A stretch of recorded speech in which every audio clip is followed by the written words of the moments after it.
Welcome in. Hey, this is the Fantasy Football Key, and today I've got a 3-round rookie mock draft for 2024 to start off the year. And I saw Dane Brugler release a mock draft. Wanted to go ahead and do a rookie mock draft based on that. So let's jump right in. This is Superflex 12-team mock draft. We'll assume no tight end premium, and with the first pick, I'm going to go Caleb Williams. Caleb Williams, this guy, he can really throw the ball deep. He can really throw out of structure. And, with the way we like to play Dynasty football, we want quarterbacks that can move. We don't want a statue. We don't want someone that's just going to sit in the pocket. So I'm going with Caleb Williams here with the 101. Now, the 102, it's really tough because we love these quarterbacks in Superflex, but man, I'm having a tough time resisting Marvin Harrison Jr. here. So I'm going to take him with the 102. I think you really can't go wrong when you're looking at a generational talent like Marvin Harrison Jr. So I'm going to take him off the board right here and not overthink it. All right, so with the 103, who are we going to take? I think I'm going to go with Drake Maye. Drake Maye, this guy has the prototypical size and really's got accuracy with those deep balls that he can throw. Really the total package when it comes to the quarterback. I think this year's draft is really, really helping us out here. I think last year we had a good class, but it's been hit or miss for the most part over the past few years. So I'm looking forward to the depth that this class is going to bring when it comes to quarterbacks. All right, at the 104, I'm taking Malik Nabers. Malik Nabers went at the 104 in the real draft. He's going to go with the 104 here in this draft. And, this guy's incredible. Really has everything you'd want in a receiver. Maybe not as tall as Marvin Harrison Jr., but this guy is a great athlete, and he can really, really help any quarterback that he's going to be paired with going forward. And in this mock, they've got him going to Arizona. So I like what he and Kyler Murray can do together. Okay, 105. I've been seeing a lot of mocks, and man, people really, really have a tough time when it gets to this spot. But I think Jayden Daniels on the thumbnail, that's what I'm going to go with here at the 105. I think, if I'm being honest with myself, I could have gone a little bit earlier with the Jayden Daniels pick. This guy goes to Atlanta. Atlanta's got plenty of weapons. This was a Heisman winner, and he's got everything you want when it comes to rushing. That is what we consider the cheat code here in fantasy, and Jayden Daniels has it all. So if you're in need of a quarterback, again, this is a great class to be a part of. I'm loving the picks 1 through 5, and really there's a couple more picks that I think I really like as well. All right, at 106, I'm going to pull the trigger on Brock Bowers. In this draft, Brock Bowers, he goes at the 105, he goes to the LA Chargers. That is great landing spot. Justin Herbert paired with him for the foreseeable future. I love what they could do together. All right, 106, I'm going Rome Odunze here. He won the 106 in the real life draft. This is great draft capital that we're getting for some of these receivers. I believe Jalen Waddle went at the 106 a few years back. These are great. This is great draft capital all around from these guys. So really would be excited to see Rome Odunze go this early. Giants are in a situation where this quarterback they've got could be there for just one more year. So we might have to figure out what's going to happen. But in this draft, I'm going to go ahead and take him with confidence. All right, so Brian Thomas Jr. here, really like this player, 117. This is great paired with Trevor Lawrence, really like what they could do together. I would be excited to have that combination for quite some time. Really like what everyone in LSU has been able to do over this past season. So here at the 109, I would say this is where it gets a little bit trickier. In this draft, JJ McCarthy does go to the Rams in the first round. First round quarterbacks have a good hit rate. The drop off does begin after they are no longer top 5 quarterback, top 10, top 15. It does get a little bit dicier, but at this point, we have seen it. We know what some of the weapons are on that team. We think JJ McCarthy can be a game manager at a minimum, if not more. Sometimes with the way the QB landscape is going, you need to get your hand on a quarterback. Quarterbacks can be considered highly valuable, if not anything, just for trade ability. But with who's available, I really like just taking a swing on JJ McCarthy here at the 109. All right. Moving along, the last first rounder in the real mock draft is Keon Coleman. I have a rule to where I'm not taking a second rounder if there's first rounders available. So I will be taking Keon Coleman here, going to Buffalo at pick 129 in this mock draft, pick 10 for us here in the rookie draft. Okay, so going forward, pick 10 was Keon Coleman. Now here, pick 11. Got some options, okay? I would say that with the changes going on in New England and the fact that they took Marvin Harrison Jr., it would be very interesting to see what Bo Nix can do with Marvin Harrison, potentially being paired with him for the next couple of years at least. Give him a shot here at the 111. There's a lot of receivers here going forward.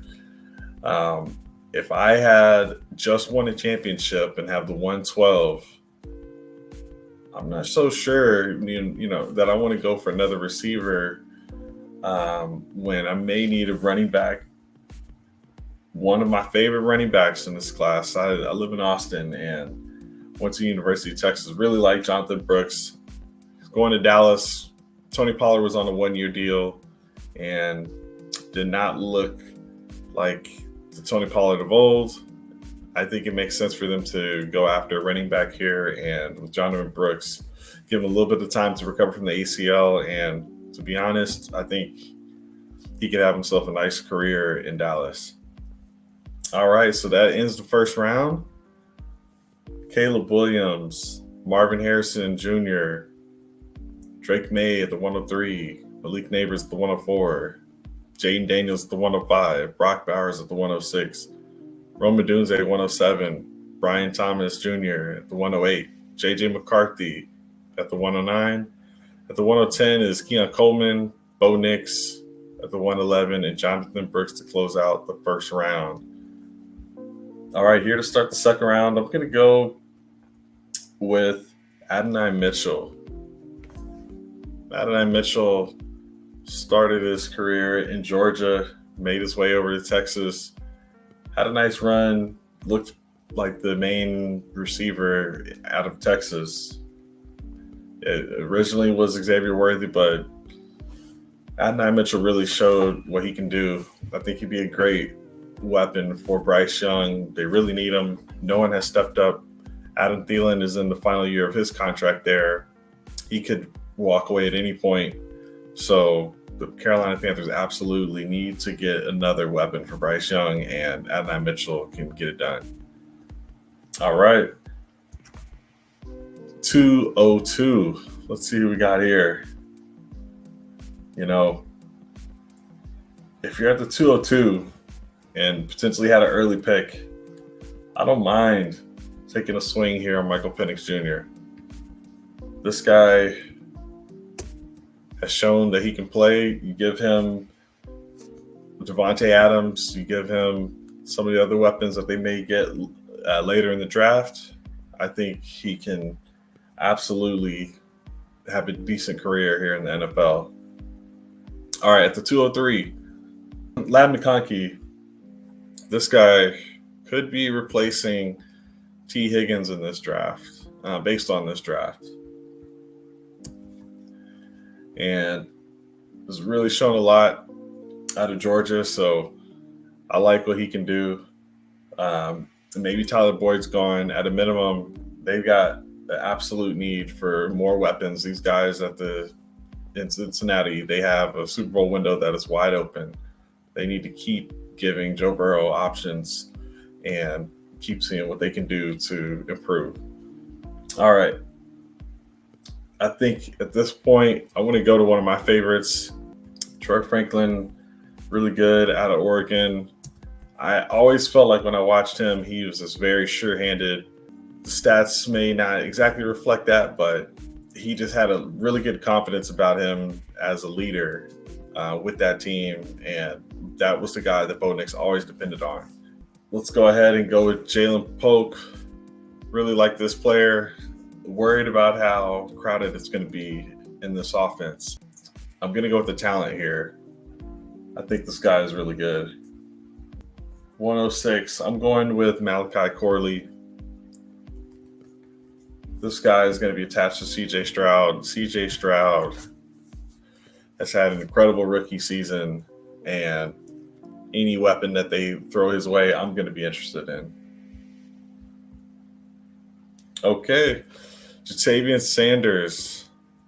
I'm excited to take him. He's going to be hopefully the replacement for Travis Kelce here in the hopefully not too near future. The inevitable is coming. Looks like Travis Kelce won't be there forever. His brother just retired.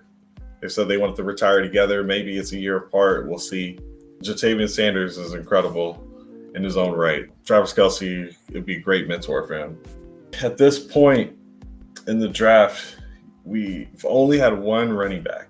All right, Jonathan Brooks. This is where we've got to start considering more running backs. With that said, Trey Benson. I think this guy is really good. He has really good toughness on the field. We'll see what his 40 time is, the combine. We'll see what some of those other measurables are. But this guy runs hard. He's had a lot of breakaway runs, a lot of yards after contact. We'll see how he holds up in the NFL. Definitely seeks out contact. But he's a sure runner, and I think he can be plugged right in from day one in the complimentary backfield. All right, I'm going to go with Xavier Worthy. I know he's going to get a role in the real life NFL because of his speed. So I'm going to go ahead and take him here at the 109. One of my other favorite running backs is Bucky Irving. Bucky Irving really has some good pass catching skills. I like what he's got to offer an NFL team. So let's give him a shot here. And, for me, really like getting running backs later in the draft. And, at that point, when the off season's going on, if we're drafting in May, June, the summer, I want someone who can get some opportunity to rise in the off season. And these running backs really can get established and solidified as maybe the two in an offense, or the 1B, or potentially the 1A, depending on what happens. We've seen it all the time. Having that person already on your roster is nice compared to having to go out and try to spend all your fab week one to get one of these players. All right, so I'm going to go with Blake Corum. This guy showed a lot in the national championship game here at the 111, taking Blake Corum. I'm going to follow that up with Braelon Allen. This guy is, really big, and, we'll see where he lands, but I can see him having a role and being useful maybe on the goal line. We'll see what happens there. All right, here to start the third round, we've got Devontae Walker. This is a really fast player. We didn't get to see a whole lot of him this past season due to some of the transfer issues there, but Drake Maye relied on this guy, and would have been cool to see them have a full season together, but really like the potential of Devontae Walker. Another great player on the Washington team in the championship game, Jalen McMillan. He looked really good. I'm going to take him here, take a flyer. I think we're getting some pretty good value of some guys here in the beginning of the third round. I'm going to go ahead and make another running back run, take Ray Davis here. And, actually on that note, there's quite a few running backs that I would just like to hit on here. Make a little running back run because we're going to have to just take shots with some guys. Here's some other running backs who have shown that they can be plugged into an offense and contribute. We'll see what they do on an NFL team, but excited to give Will Shipley a shot here at the 306. You really can't go wrong just taking a stab on a guy here. Audric Estime, same thing. Out of Notre Dame, was reliable for his team. That's all of the coaching staffs are going to ask in the NFL. Jacob Cowing, wide receiver. This guy is really good, so I'm going to take him, and I'm going to take Xavier Legette. Really the red flag is only have 1 year production in his final season. He's a grown man at that point compared to everyone else in college, but the size is really not a teachable trait that he's got, and he's got the speed, so we'll see what he can do and what team gives him a shot here in the NFL. All right, and then to round out the draft, I think I'll end it with a couple more running backs, and we're going to just take a flyer on Johnny Wilson. Maybe he becomes a tight end. We'll see. Ultimately, he's got the size, speed traits that you can't teach, so you take a shot on it there and see what happens. There we go. 3 rounds just to get a little feel here. It's still early. We haven't gotten to the NFL draft yet. It's January, so let's keep a tab on how things are shaking out over the offseason. We've got coming up this next month the Shrine Bowl and the Senior Bowl, and we'll have Combine and the draft coming up after that. So really going to be excited to see what happens. Thank you guys for tuning in and listening to the Fantasy Football Key. Thanks.